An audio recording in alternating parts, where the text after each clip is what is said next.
बिहार का रिजल्ट निकला और बेंगलोर में एक कॉन्फ्रेंस में अखिलेश यादव शामिल हुए और पीडीए मतलब प्लान डेवलपमेंट और एसेंट बदल गया, यानी पिछड़ा दलित अल्पसंख्यक जो पीडीए था समाजवादी पार्टी का, वो कैसे बदल के प्लान डेवलपमेंट एसेंट हुआ, ये जानते हैं अभिषेक मिश्रा जी से, क्योंकि उस मंच पर अखिलेश जी के बगल में ये खुद मौजूद थे। तो पीडीए पिछड़ा दलित अल्पसंख्यक, लोकसभा का चुनाव और लगातार समाजवादी पार्टी पीडीए को आगे बढ़ा रही थी। बेंगलोर में अचानक पीडीए का मतलब बदल गया, आखिर क्यों? अगर आप डेट का सीक्वेंस देखेंगे तो प्लान डेवलपमेंट और असेंट ये बिल्कुल सेम है, इसमें कोई अंतर ही नहीं, कोई बदलाव ही नहीं है। ना फोकस का, ना अटेंशन का, ना पॉलिसी का, ना एम्फेसिस का, ना आर्टिकुलेशन का। ये बिल्कुल वही पीडीए है जो उसको समाजवादी पार्टी सिर्फ आज से लेकर नहीं, पिछले 30 साल से लेकर राजनीति कर रही, चाहे माननीय नेताजी की राजनीति रही हो, चाहे लोहिया जी से प्रेरित राजनीति रही हो, उससे पहले महात्मा गांधी से प्रेरित राजनीति रही हो। आप वो जो पूरा सिलसिला है, जनेश्वर मिश्र जी का सिलसिला हो, मोहन सिंह साहब का सिलसिला, वो सारा सेम राजनीति का दायरा है।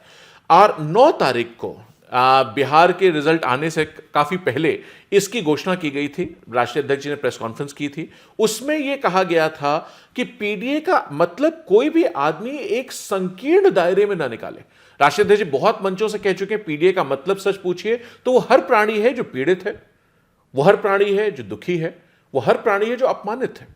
वो ये भी कह चुके हैं पी में पंडित भी शामिल है, पी में हमारे पिछड़े भी शामिल हैं, पी में हमारे प्रताड़ित भी शामिल हैं, पी में पीड़ित भी शामिल है। जिसने भी सरकार ने जो वादे किए थे जो उन्होंने नहीं पूरे किए, उनके खिलाफ ये आवाज है, लोगों को साथ लेके चलने का है। और उसी पीडीए को उसको आप कोई भी नाम दें, पिछड़ा दे, दलित दे, अल्पसंख्यक दे, पीड़ित दे, दुखी दे, अपमानित दे, उसी से जोड़ करके एजेंडा है प्लान डेवलप एंड असेट। उन्हीं लोगों के लिए, उन्हीं वर्गों के लिए जो देश में पिछड़ गए हैं किसी कारण से। और पिछड़े का यहां कोई जाति और उसके डेफिनेशन नहीं है। इकोनॉमिक लड़ाई में, संविधान की लड़ाई में, सामाजिक न्याय की लड़ाई में, जो लोगों के रिश्तों की लड़ाई में, आगे बढ़ने की लड़ाई में पिछड़ गए हैं, वो मतलब है पिछड़ों का। और उन पिछड़ों को लिए ही लेकर के पूरे देश को इकट्ठा करके प्लान कैसे किया जाए, कैसे डेवलप किया जाए, और उसके माध्यम से कैसे देश वो सारा वर्ग असेंट कर सकते हैं, ग्रो कर सकते हैं, अचीव कर सकते हैं, वो पहुंच सकते हैं। आप इसको अगर एक को दूसरा शब्द देना चाहे तो प्लान डेवलपमेंट अचीव कर सकते हैं। तो बहुत सारे इसके वो हैं, but this is the focus. और इसका बिहार के चुनाव से, बिहार के उससे कोई लेना देना नहीं। उससे पहले की घोषणा है, उससे पहले का प्रेस कॉन्फ्रेंस थी जिसमें मुझे उम्मीद है शायद आप भी रहे होंगे। अभिषेक जी, क्या होता है कि जब कालखंड होते हैं ना, समय हिसाब से टाइमिंग, तो राजनीति में टाइमिंग बहुत मायने रखती है। बिहार का चुनाव होता है, आरजेडी बुरी तरीके से हारती है, अखिलेश जी ने बहुत मेहनत की वहां जाकर, और तुरंत बेंगलोर में सम्मेलन होता है, उसमें पीडीए मतलब प्लान डेवलपमेंट एसेंट। लोग चौंक जाते हैं, कहते हैं भैया पिछड़ा दलित अल्पसंख्यक की रट लगाए हुए अखिलेश यादव, अचानक ये क्या हुआ? विपक्ष भी निशाना साधता है कि अरे भैया बिहार में ऐसे पिटे कि अब पीडीए भूल गया, अब डेवलपमेंट की बात करने लगे, प्लान की बात करने लगे, अब ग्रोथ की बात करने लगे, एसेंट की बात करने लगे। यानी जो भूत था पिछड़ा दलित अल्पसंख्यक का, वो जादू चला नहीं बिहार में, इस वजह से अब फार्मूला बदल गया। आपने बहुत सारी बातें कही और सबका ऑन द स्पॉट स्टार्टिंग से 100% खंडन करता हूं। 100%, 99.9 नहीं। पहली बात जो आपने कही कि नहीं चला, मैं उसका शुरुआत वहां से करता हूं। अगर आप वोटों की संख्या काउंट कर लेंगे किसी भी एक की, तो आपको ऑलरेडी दिखाई पड़ेगा कि किस ताकत से, किस मजबूती से, किस नीयत से, किस शिद्दत से, किस ईमानदारी से आदरणीय तेजस्वी जी ने चुनाव लड़ा और बिहार की जनता ने उनका साथ दिया। जहां आपने बात की हमारा तो चुनाव नहीं था, हम तो मदद में गए थे। हमारा उत्तर प्रदेश का चुनाव हम 2024 लड़के आए हैं, 27 की हम तैयारी कर रहे हैं। 2024 में हमारा जो फॉर्मूला था, हमारा 2027 में हमारी नीयत वही है, हमारा फॉर्मूला वही है, हमारा एम्फेसिस वही है, हमारा पूरा का पूरा प्रोजेक्शन वही है। सबको साथ लेके चलना है। राष्ट्रीय अध्यक्ष जी हमेशा प्रो पीपल की बात करते हैं, प्रोग्रेसिव की बात करते हैं, अपने लोगों को सबको जोड़ के चलने की बात करते हैं, इंक्लूसिविटी की बात करते हैं, सेक्युलरिज्म की बात करते हैं, संविधान की बात करते हैं। आज भी वही है। और जहां तक कोई ये कह सकता है, मुझे लगता है कोई आंख बंद करके कहे कि चला नहीं चला, तो कोई दिन में बाहर सूरज चमक रहा है, आप आंख बंद कर लिए तो अंधेरा हो जाएगा आपके लिए।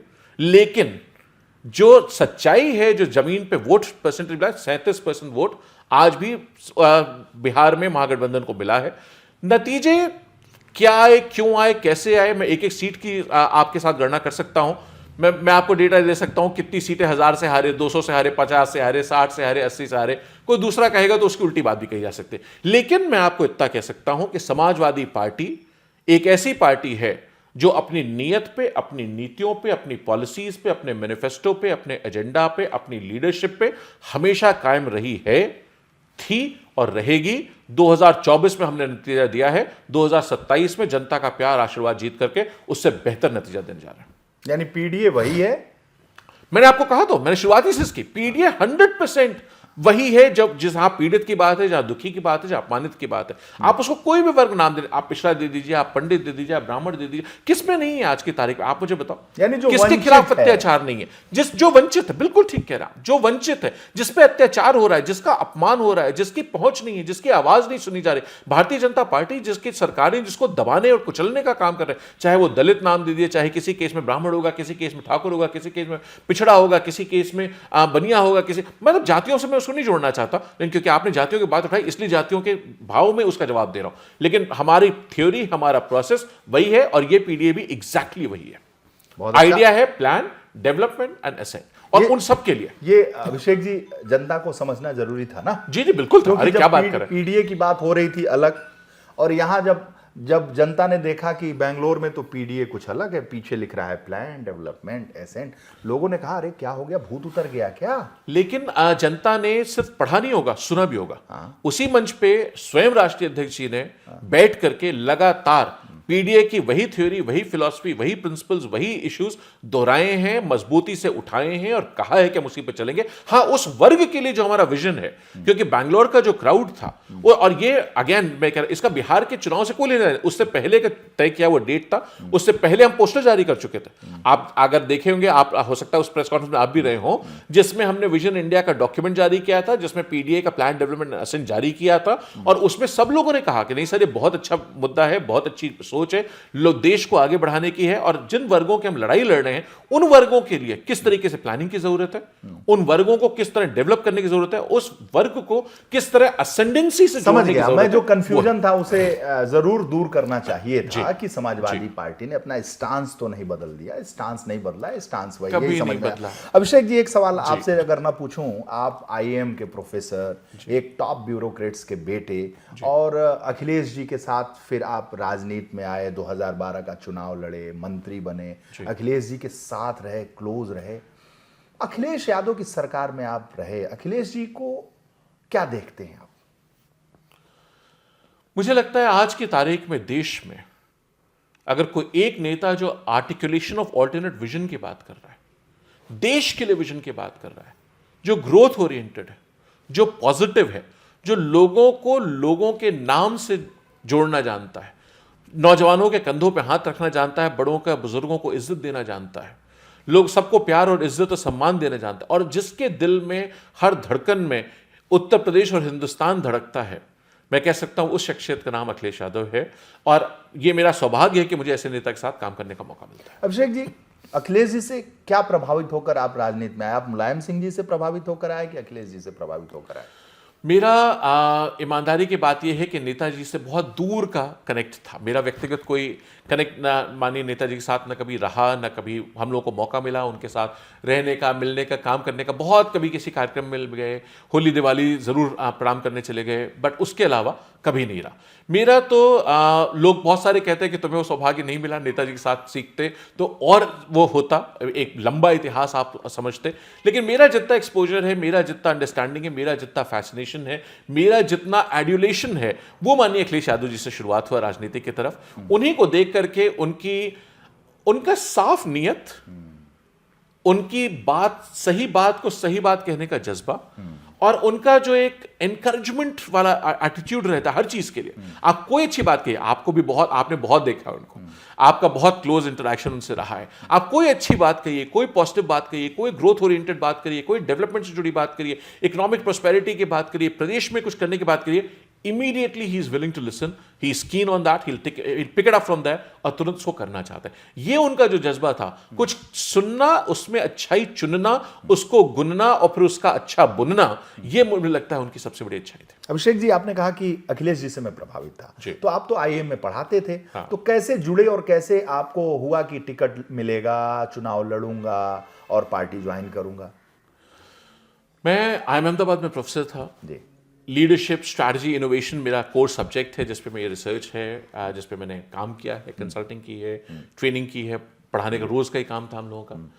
जब उस समय माननीय राष्ट्रीय अध्यक्ष जी आज उस समय प्रदेश अध्यक्ष हुए और 2012 के चुनाव से पहले की बात है ये, तो हम लोग कभी कभी फोन पे बात करते थे, कभी लखनऊ आए तो मुलाकात हो गई, वो कभी आए तो मुलाकात हो गई, बाहर कभी हम लोग रहे साथ में, बाई चांस किसी उसमें है तो वहां मुलाकात हो गई। वो एक सिलसिला, एक रिश्ता हम लोगों का था, एक दूसरे के प्रति सम्मान का, एक दूसरे के प्रति आदर के भाव का, वो रिश्ता हमारा था। तो मैंने उनको फोन किया, मैंने बधाई दी, मैंने कहा सर बहुत बड़ी जिम्मेदारी आपको मिली है। और उत्तर प्रदेश में उस समय आप याद करेंगे मायावती जी की सरकार चल रही थी, एक जनरल परसेप्शन था कि उस सरकार के खिलाफ की बहुत ही एक सीमित लोगों की है, एक वर्ग विशेष की है, या इस टाइप की बातें थी कि बहुत ज्यादा करप्शन की बहुत सारी बात थी, पत्थरों पे बहुत सारा पैसा खर्च हो गया उस समय, इस टाइप की बातें बहुत उत्तर प्रदेश में चलती थी। तो हम लोग उसकी चर्चा करें, मैंने कहा सर प्रदेश बड़ी कठिन स्थितियों में है और मुझे लगता है आपको प्रदेश अध्यक्ष का जो जिम्मेदारी मिली है वो आने वाला वक्त, आने वाला भविष्य एक बदलाव की तरफ जा रहा है। तो एक वो शेर है बहुत सुंदर सा कि मोड़ लेने वाला है वक्त फिर कोई शायद, अब की हवाओं में बहुत बेकरारी है। तो एक पूरे सब में जिससे भी आप बात करिए, मेरे फादर यूपी में आईएएस ऑफिसर थे, यूपी कैडर के थे, तो पोस्टेड तुम्हारा सरकार में थे उस समय, बट जिंदगी उन्होंने यहाँ पे, तो जिससे भी मिलिए, चाहे ब्यूरोक्रेसी में, चाहे जुडिशरी में, चाहे प्रोफेसर, चाहे डॉक्टर्स, चाहे जर्नलिस्ट, सीनियर जर्नलिस्ट, उन सब में ये था कि नहीं बदलाव है, चेंज होगा, चेंज होगा, चेंज होगा। और जैसे ही माननीय अखिलेश यादव जी का नाम आया तो ये वो एक नया चेहरा, एक न्यू फेस, पढ़ा लिखा, इंटरनेशनल एजुकेटेड, ऑस्ट्रेलिया, मैसूर में इंजीनियरिंग, टेक्निकल एजुकेशन वाला, वो बदलाव करेगा। तो उसमें फिर हम लोगों की बातें शुरू हुई कि भाई ये होना चाहिए, ऐसे हो सकता है, ऐसे हो सकता है। हम लोगों के पास जो थोड़े बहुत हमें लगता था कि बाकी दुनिया में जो एक्सपेरिमेंट्स हुए, बाकी आईआईएम अहमदाबाद में जो कॉन्सेप्ट्स हम लोग पढ़ते थे, किस तरह ऑर्गेनाइजेशन होना चाहिए, स्ट्रक्चर होना चाहिए, टीम होना चाहिए, वो भी कभी कभी ज़रूर अब कभी उनका मन हुआ तो उन्होंने मिला लिया, कभी मैंने मिला लिया। फिर मैं आया तो लंबी बात हुई। उनमें एक बड़ी अच्छाई है कि वो कोई भी नई चीज़ सीखना चाहते हैं। आप उनको कोई चर्चा करिए तो वो कहेंगे अच्छा इसके बारे में क्या है, फिर वो जैसे शायद पता नहीं लोग ये बात नहीं जानते हो, नहीं समझते हो, लेकिन उनको पढ़ने का भी बहुत शौक है। आप किसी किताब का जिक्र करिए तो वो किताब आपसे अच्छा मुझे वो किताब देना, मैं भी पढ़ के देखूंगा, तो ही रीड्स एज वेल। तो उनका वो जो सेल्फ एब्जॉर्प्शन है वो भी, तो कई सारी चीज़ें उन्होंने मुझको दी होंगी किताबें, मैंने उनको दी होंगी, तो अब प्रोफेसर क्या देता उनको। तो वहाँ से फिर बातें शुरू होते होते होते फिर ये हुआ कि भाई हम लोग बात करते रहे, फिर चलता रहा, ये हुआ कि भाई बदलाव होना चाहिए। बदलाव होगा कैसे? बदलाव तब होगा जब समाज जिनको कहता है कि अच्छे लोग हैं, पढ़े लिखे लोग हैं, काबिल लोग हैं, आर्टिकुलेट लोग हैं, एक अच्छे बैकग्राउंड से आ रहे हैं, जिनको आते ही ये नहीं कि मुझे अपना घर बनाना है या गाड़ी खरीदनी है या पत्नी के लिए गहना खरीदना है, बहन की शादी करनी है, माँ बाप की सेवा करनी है, उन चीज़ों से परे हो चुके हैं वो। उनके वो छोटे मोटिवेशंस नहीं है, देश के लिए करना चाहते हैं, कुछ काम करना चाहते हैं, नाम करना चाहते हैं। सबसे बड़ी ज़रूरत शायद ये है कि इज्जत से लोग नाम लें, आने वाली पीढ़ियां भी याद करें, लोग कहें कि हाँ उनको जो काम मिला वो उन्होंने इज्जत से किया, अच्छे से किया।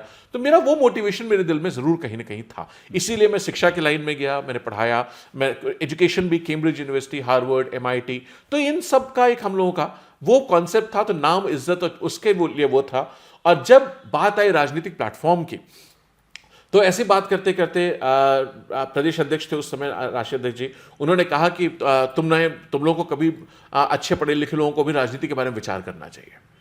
तो ये कि भाई ठीक है, वहां से क्योंकि अच्छे लोग नहीं आएंगे तो करें, तुम लोग दूर बैठ के ड्राइंग रूम में बैठ करके सिर्फ बुराई करते रहोगे, सिर्फ नाराजगी जाहिर करते रहोगे, सिर्फ ये कहते रहोगे कि कोई कुछ नहीं करता, कोई कुछ ना करेगा, कौन, कोई किसी को तो करना चाहिए ना। तुम में दम है, तुम करना चाहते हो, करो। सही बात है। तो मैंने कहा कि सर मैं करूंगा, तो उन्होंने कहा मैं कराऊंगा। मैंने कहा सर हमारे जैसे लोगों को टिकट नहीं मिलता। आप मुझे बताओ, आईआईएम अहमदाबाद के, आईआईएम बैंक, IIT, इन सब जगहों से पहले कोई आता ही नहीं है, और जो आता है उसको मौका नहीं मिलता। कौन सी पार्टी हमारे जैसे लोगों को को लड़ाना चाह ठीक रही बात है। है। ये तो उनका विजन था कि उन्होंने हम जैसे लोगों को मौका दिया, और फिर ये हुआ कि पीछे कहां से मौका दे सकते हैं। तो उन्होंने कहा भाई तुम पढ़े लिखे आदमी हो, तुम्हारा नाम चर्चा, पिताजी का नाम लखनऊ शहर में है, तो तुम्हें लखनऊ जैसे जैसे लड़ना चाहिए। जबकि हम लोग रहने वाले तो बाहर के हैं, लखनऊ के रहने वाले तो नहीं है हम, लेकिन हाँ ये है कि हमारे फादर ने 1989 में ऑलमोस्ट घर बना लिया था यहाँ, तो तब से हम इन अ वे लखनऊ वाले ही अपने आप को मानते हैं। तो फिर तब ये हुआ कि अच्छा नहीं लखनऊ से लड़ो। तो मैं पूछा, मैंने कहा सर हम लोग को क्या है अहमदाबाद छोड़ना, भाई जिंदगी भर आपने मेहनत की उस लाइन के लिए, हमारी तपस्या थी, मेहनत थी, कुर्बानियां थी अपने शिक्षा के लाइन की, कि हम अहमदाबाद जाएंगे, प्रोफेसर होंगे, किसी दिन डायरेक्टर होंगे, किसी दिन वाइस चांसलर होंगे कहीं के, किसी दिन प्लानिंग कमीशन जाएंगे। एक जो आदमी करियर प्लान करता है अपना, तो वो हम लोगों का प्लान था। लेकिन उससे निकाल करके राजनीति के रास्ते पे लाना, और उसका पूरा क्रेडिट मैं उनको देता हूं। और ये जज्बा यही था कि हम कुछ करना चाहते हैं। जब आपके पास उन्होंने फोन किया कि भाई केवल बात ही करते रहोगे कि कुछ करोगे भी, तो आप फिर लखनऊ आए।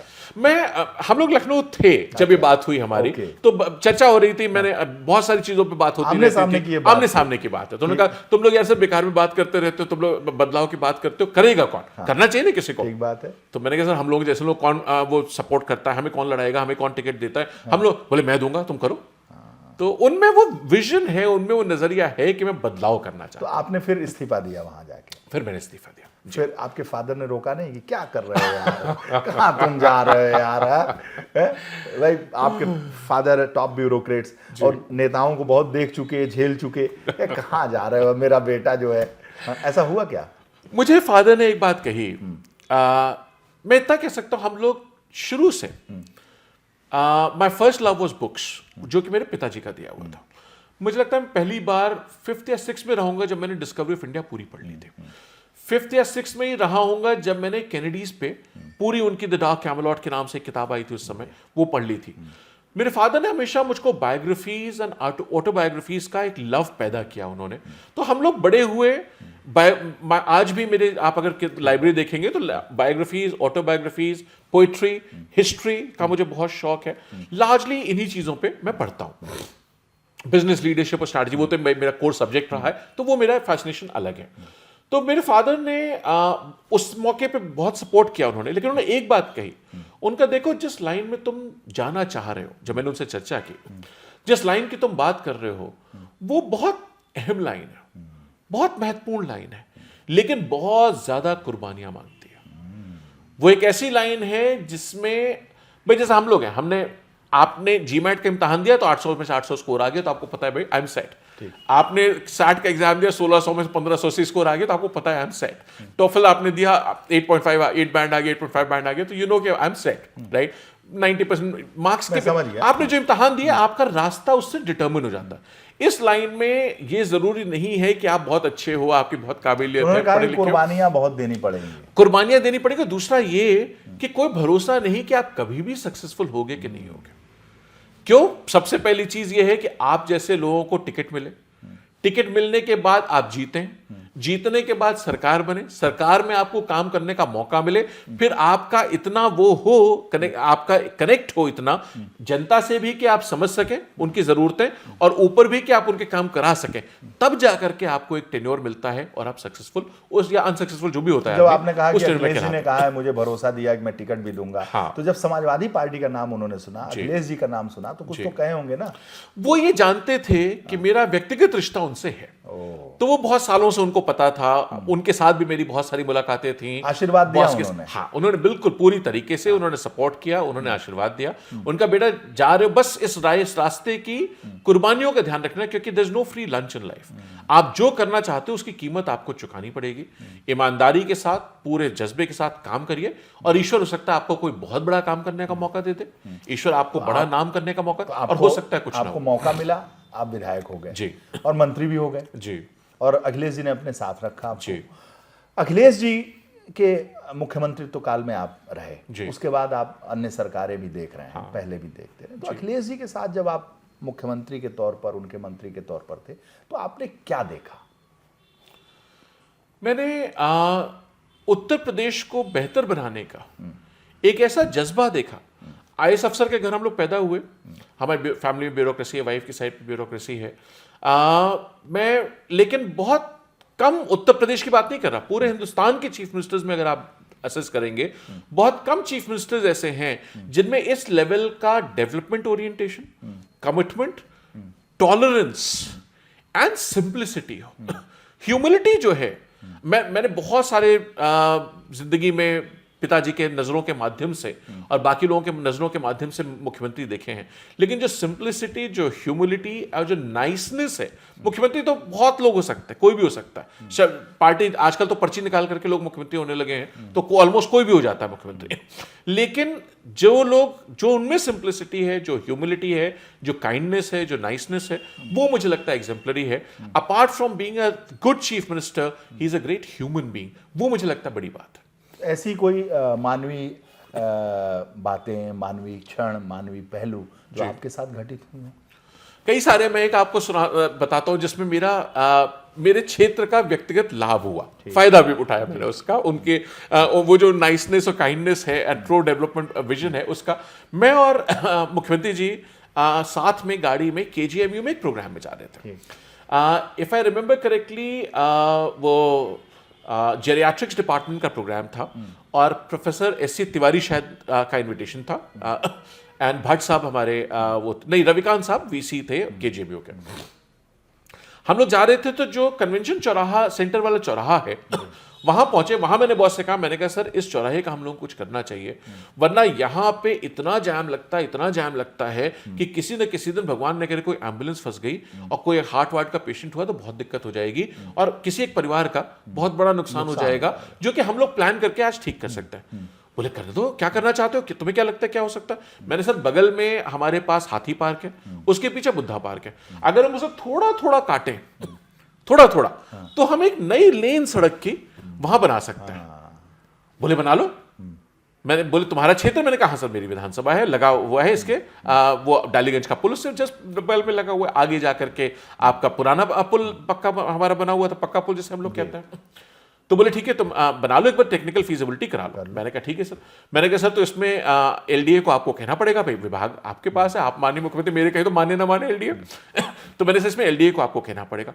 उनका अभी तुरंत हम लोग लौट करके चल रहे हैं, VC LDA को, चीफ इंजीनियर को कहलवा दो कि मुख्यमंत्री आवास पहुंच जाए। मैंने सर मैं कह दूं? बोले हाँ तुरंत कह दो। तो उनके साथ जो डेली स्टाफ ऑफिसर रहते हैं, मैंने जैसे पहुंचे वहां मैंने उनको कहा, मैंने माननीय मुख्यमंत्री जी ने कहा है कि भाई VC LDA और चीफ इंजीनियर को बुला लीजिए। अभी पहुंच करके बोले सर क्या बात है? मैंने कहा भाई मुख्यमंत्री जी ने कहा है कि बुला लीजिए, पहुंच के बताएंगे। जब तक हम लोग कार्यक्रम करके वापस पहुंचे तब तक वहां वाइस चेयरमैन LDA और चीफ इंजीनियर LDA उपस्थित थे।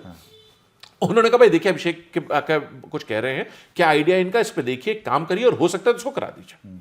इतना क्या के अंदर चले गए। उन्होंने कहा कि तुम समझा दो, तुम बात कर लो। फिर मैंने बैठ करके हम लोग आधा घंटा बैठे उनके साथ कि क्या हो सकता है। फिर एक साइट विजिट लगाई हमने कि हम खड़े हुए, VC साहब भी आए, मैं भी गया, इनका इंजीनियरिंग स्टाफ भी सारा था। और फिर ये तय हुआ कि अच्छा थोड़ा सा हिस्सा इसका काटा जाए, थोड़ा सा बहुत हाथी पार्क का हिस्सा थोड़ा सा काटा जाए, थोड़ा सा बुद्ध पार्क का, और एक नई उसके नीचे अंडरपास बना दी जाए। और वो अंडरपास आज बन के तैयार है, जिसपे पूरा उत्तर प्रदेश चल रहा है। और मैं जब जाता हूँ वहां तो मुझको देख के खुशी होती है। लोग मुझसे कहते हैं भैया आपने अपना पत्थर नहीं लगवाया। मैंने कहा पत्थर की जरूरत नहीं है, ईश्वर देख रहा है, जनता जानती है। हम लोगों ने काम किया, माननीय अखिलेश यादव जी ने काम किया, लेकिन ये एक उनकी नाइसिटी का, उनके प्रो डेवलपमेंट एटीट्यूड का, विजन का मैंने आपको आइडिया बताया, जिस तरीके से हम लोगों ने जिसका क्षेत्र के लिए लाभ उठाया। तो ऐसे बहुत उदाहरण है, बहुत सारे। चलते चलते कहीं कोई आपको बगल में आप जा रहे हो, थोड़ी देर पहले कोई एक्सीडेंट हुआ, सड़क पे आदमी मिल गया, उसके लिए उन्होंने मुख्यमंत्री का काफिला रोक करके उसको अपने हाथों से उठा के मदद करके अस्पताल भेजना। बहुत आप कहानियां बहुत सारी हैं। किसी की शादी में मदद करा दी, कहानियां जैसे किसी की शादी में क्षेत्र में कोई बीमार हो गया, आपने उसकी मदद के लिए कह दिया, तो उस हमेशा कभी मना नहीं हुआ सर किसी परिवार को जरूरत है। अच्छा एक आपको याद होगा, इसी तरीके से हम सब लोग सारे विधायक जब वो मुख्यमंत्री बने, हर विधायक ऑलमोस्ट इस बात के लिए आता था कि सर इलाज के लिए जरूरत है, इलाज के लिए जरूरत है, मदद कर दीजिए।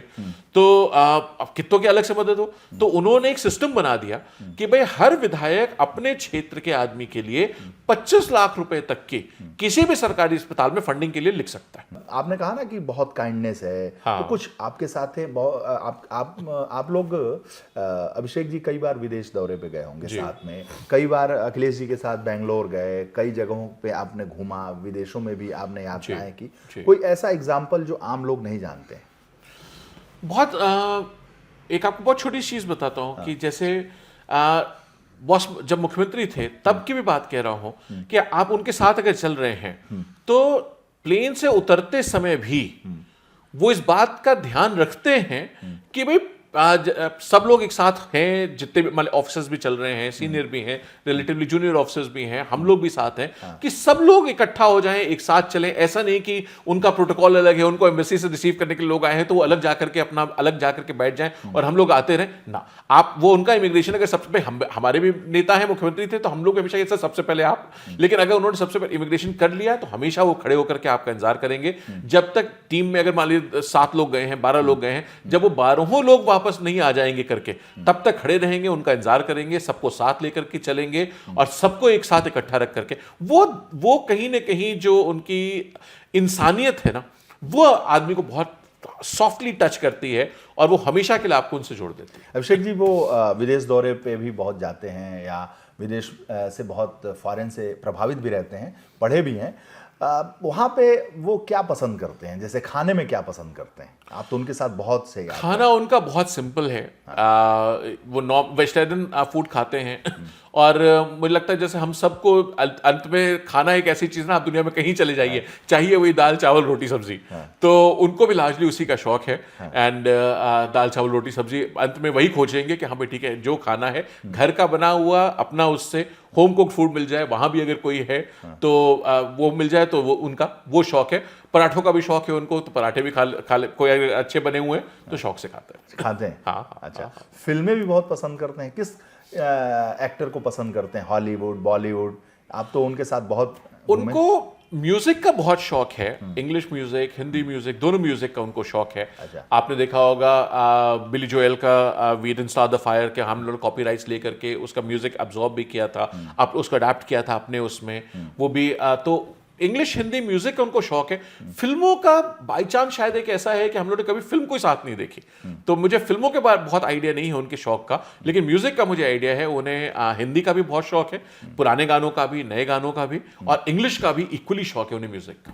और मुझे लगता है वो जो उनकी मिलिट्री स्कूल की ट्रेनिंग है उस जमाने की, वो जब कैसेट्स पे हम लोग सुना करते थे, फिर बाद में सीडीज आई, शायद that is something that he picked up there and that शौक। अब तो मुझे नहीं लगता उनको टाइम मिलता होगा, लेकिन उनको शौक है इंग्लिश और हिंदी म्यूजिक का। मैंने कई बार फील किया है, जैसे परफ्यूम, चॉकलेट्स और वॉच और कपड़े, अटायर, सब चीज़ें बहुत शौकीन है इस मामले में। हालांकि वो ब्लैक सदरी और कुर्ता पजामा टोपी इसमें दिखते हैं, लेकिन है जानकारी भी उनको इन सब चीज़ों की बहुत है। जानकारी उनको है क्योंकि मैंने आपसे कहा ना, लोग जानते नहीं, मानते नहीं, पढ़ने का उनको शौक है, इसलिए उनको जानकारी रहती है। प्लस क्या है, अब बहुत सारी जानकारी हम लोगों को, उनके लिए भी सच है, मैं अपने लिए भी जोड़ के बात कह रहा हूँ, बच्चों से मिल जाती है। बच्चे बड़े हो रहे हैं तो बच्चे बहुत सारी चीज़ों में, आज ये हो रहा है पापा, ये हो रहा है आज ऐसा, जैसे हम लोगों के बहुत सारे इंग्लिश कोई नया सॉन्ग आया, म्यूजिक में कोई चीज़ आई, या कोई नई AI की कोई नई ऐप आई, तो बच्चे बता देते पापा ये हो रहा है, ये चल रहा है। तो मुझे लगता है उनको जानकारी का वो जरिया है। शौक में मैं ये कह सकता हूँ, परफ्यूम मुझे लगता है कन्नौज उनके दिल के बड़े करीब है, तो कहीं ना कहीं वहां से वो शौक उनको है परफ्यूम, और उसकी समझ भी है। उसके लिए आप याद करिए, सरकार में वो ग्रास भी गए, वहां पे उन्होंने मेयर से भी बात की, एक्सचेंज भी किया, हमने स्टूडेंट्स का स्किल डेवलपमेंट प्रोग्राम भी कराया, हमारे जो इंडस्ट्री के लोग थे, परफ्यूमरी इंडस्ट्री के, उनको भी वहां लेके गए, उनका भी एक इंटरेक्शन कराया, जैसे कि वहां फ्रांस की इंडस्ट्री और इंडिया की इंडस्ट्री में एक टाइप बन जाए। आज की तारीख में आप देखेंगे तो इनफैक्ट कन्नौज जो ऑयल बेस्ड परफ्यूम बनाता है, वो इंटरनेशनल ग्लोबल इंडस्ट्री अडॉप्ट कर रही है। उनके जो महंगे परफ्यूम, वो अल्कोहल बेस्ड था हमेशा से, लेकिन इंडिया का इन्फ्लुएंस और थोड़ा बहुत मैं कह सकता हूं मिडिल ईस्ट का influence, the entire global perfumery industry higher and perfumes के लिए ऑयल बेस्ड शिफ्ट हो रही है। ये शिफ्ट पिछले 2-3 सालों का है, 4 सालों का मैक्सिमम होगा, तो वो करेक्ट उनका है। बाकी मुझे उनको घड़ियों और इन चीजों का कोई शौक नहीं है। बाकी कपड़े के भी बहुत शौकीन है। कपड़े वो नॉर्मली आपने देखा होगा, वो एक उनका स्पेसिफिक टाइप का कपड़ा है जो वो पहनते हैं शौक जब से। लंदन जाते हैं तो अलग सा एक माहौल, वो सब तो आप फील कीजिए। You know when in Rome do as Romans, तो वहां पे आप कुर्ता पजामा पहन के घूमने तो ऑड मैन आउट हो जाओगे। नहीं, ठीक बात है। तो वो तो उनको ठीक है, किसी के भी मन में एक वो तो रहता ही है कि भाई हम जहाँ हैं वहाँ पे एक वो आप मर्ज करके आदमी रहे, उसको भी जी करके देखा आप लोग परिवार से भी बहुत जुड़े हुए हैं। डिम्पल जी के साथ भी आपने कई यात्राएं की, साथ में रहे, आप देखे, तो किस रूप में आप उनको देखते हैं? देखिए, honourable member of parliament Dimple ji, मैं कह सकता हूँ she is the rock behind boss.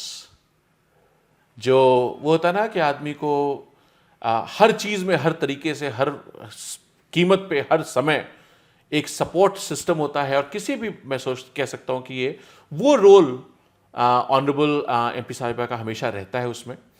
And I always seen her with with that confidence, with that reverence, with that dedication and commitment.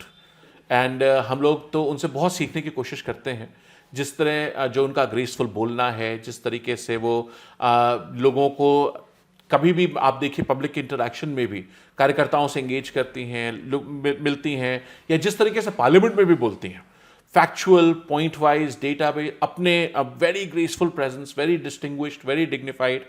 तो वो चीज़ें हम उनसे सीखने की कोशिश करते हैं। And I think the entire boss का तो एक वो अलग है ही है, बट पूरी समाजवादी पार्टी अपने आप में प्रिविलेज्ड है कि ऐसे एक लीडरशिप हमारे पास है। अब तो बहुत अच्छा बोलने भी लगी हैं वो, पार्लियामेंट के अंदर, बाहर, मैनपुरी में, जी जी जी, हर जगह से इंटरेक्शन कैसा, हर जगह, हर जगह। एंड कहीं भी आप देखिए पार्लियामेंट में जो उन्होंने बोला, जो उनकी स्पीच थी, उससे पहले जो उन्होंने बजट पे बोला था, जो उन्होंने एक बार स्किल डेवलपमेंट पे बोला था, एक बहुत ही मैच्योर और एक विजनरी। सबसे बड़ी बात क्या है, देखिए आज देश में, मैं कहता हूँ हमेशा, पॉलिटिकल क्लास में एक बहुत बड़ी कमी आ रही है, वो विजन से कनेक्ट नहीं हो रहा, विजन की बात नहीं करते। मैं किसी की बुराई करके बड़ा कभी नहीं होऊंगा, मैं आपकी लकीर छोटी करके कभी बड़ा नहीं होगा, मुझे अपनी लकीर बड़ी करनी। बहुत अच्छी बात। तो ये चीज इस परिवार में मैं देखता हूं, चाहे राष्ट्रीय अध्यक्ष जी की बात हो, चाहे ऑनरेबल एमपी साहिबा की बात हो, 100% ये इस परिवार में है। अपनी लकीर बड़ी करनी है, हमारा विजन होना चाहिए, हम लोगों के लिए क्या करेंगे उसकी बात करो, उसकी चर्चा करो, जहां तक हो सकता है किसी की बुराई ना करो, अपनी बात रखो। अच्छा, जितना ग्रेस है उनमें, जी, बहुत ग्रेसफुल लेडी हैं वो जी, जिस तरीके से लोगों से इंटरेक्ट करती हैं, अपने को रखती हैं, जी, प्रेजेंट करती हैं जी, समाज में, very dignified, very distinguished presence.